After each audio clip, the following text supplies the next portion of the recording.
Okay, so we're moving on to a new topic this week. We're looking at the next part of our process of looking at algebra.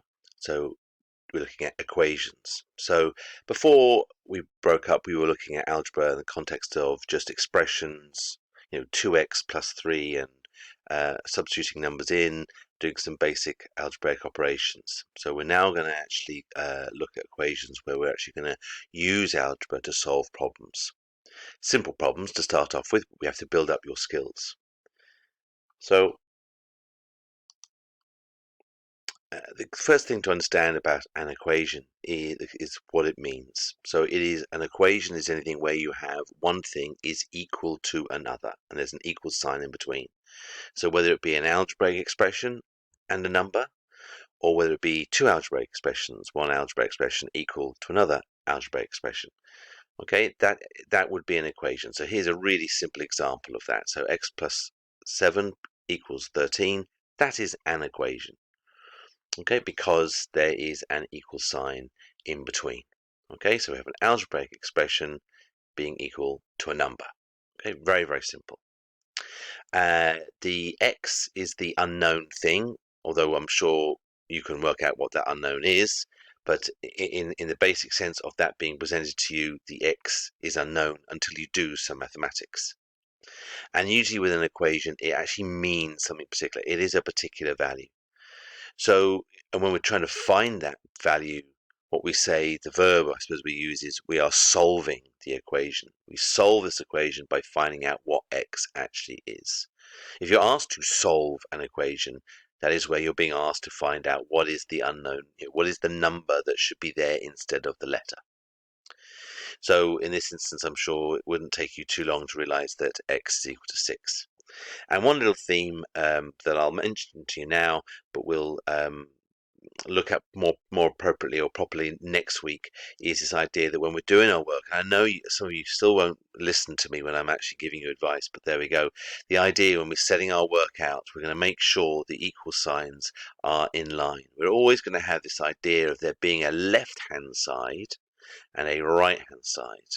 Okay, that's one of the key ideas I need to understand. Anything to the left of the equals is the left-hand side. Anything to the right-hand side of the equals is the right-hand side. Okay, and those equals, by being in line like a spine, you'll realize that that very, very clear delineation of left and right.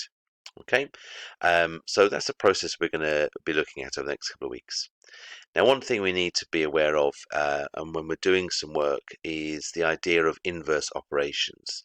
So the idea that that if you're, in this instance, I've got an example of 3 plus 7 is equal to 10, and there's an inverse operation that is connected to that. Okay, and I've mentioned this to you before. So the idea is we could see that addition, we could turn it around and see it as a subtraction. So since 3 plus 7 equals 10, we know that if we were to take 7 away from 10, we would get 3. Likewise, if we took 3 away from 10, we'd get 7.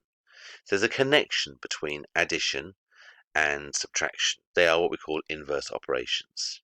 Okay, so if you have an algebraic expression such as a plus b equals 10, we know that if we have 10 take away one of those unknown things, we'll get the other unknown.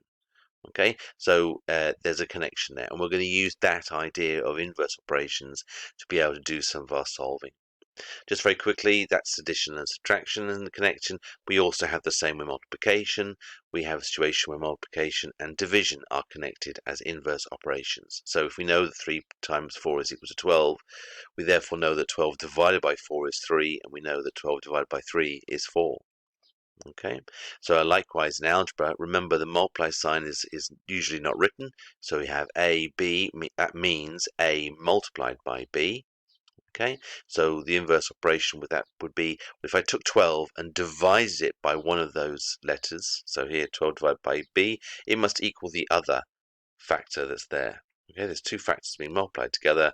If I divide 12 by b, I will get the other letter a, as you can see it there. And likewise, if I divided 12 by a, I'd get b. So we're going to use that idea, and we'll just turn those around. So we'll put the sort of the subject, the singular thing on the left hand side often, and we put the expression or calculation on the right hand side. So all I've done is I've swapped those two around. You can see A has gone on the left hand side, and this 12 over B has gone on the right hand side. And there's something to be aware of. So what I'm going to get you to do today is to a very fairly straightforward uh, exercise, and I'll also probably send you a Quizlet as well. And the key idea with this is just to find that missing number, a bit like the first example I gave you in that PowerPoint. This idea that there's an unknown, whether I say x plus 6 equals 8, or whether I leave it as just box plus 6 equals 8. It doesn't really matter in a sense. You can have that expression, that equation there, written out as x plus 6 equals 8. And it's the same idea. So what is the unknown? Okay. Just very quickly, one thing on the second of the 2 pages of the exercise, there's a series of sort of drawings. Now, just be aware when you're doing this to avoid someone coming back to me and saying I didn't understand it. Okay. Realize that this bit at the bottom here, okay, is part of the drawing above it. So if we just take that as an example, that particular one, what we're saying is the purple box is equal to 6. So we can see here that 6 and that 6. Okay, so we've got two 6's, which adds up to 12. Okay, now the key thing that, and again we'll talk more about this with equations, this idea of a balance. So this looks a little bit like a balance. You've got a pivot in the middle, and you've got things hanging off of a balance arm. So these two 6's here, for it to be equal, for it to be an equation, it has to balance. It has to be equal both sides.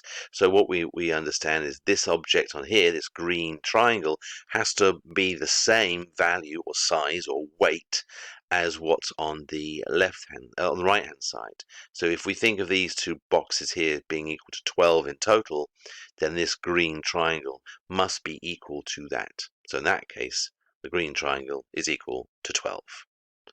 So just be aware of the idea that that statement underneath is part of the diagram. Okay, and there's 6 of them there.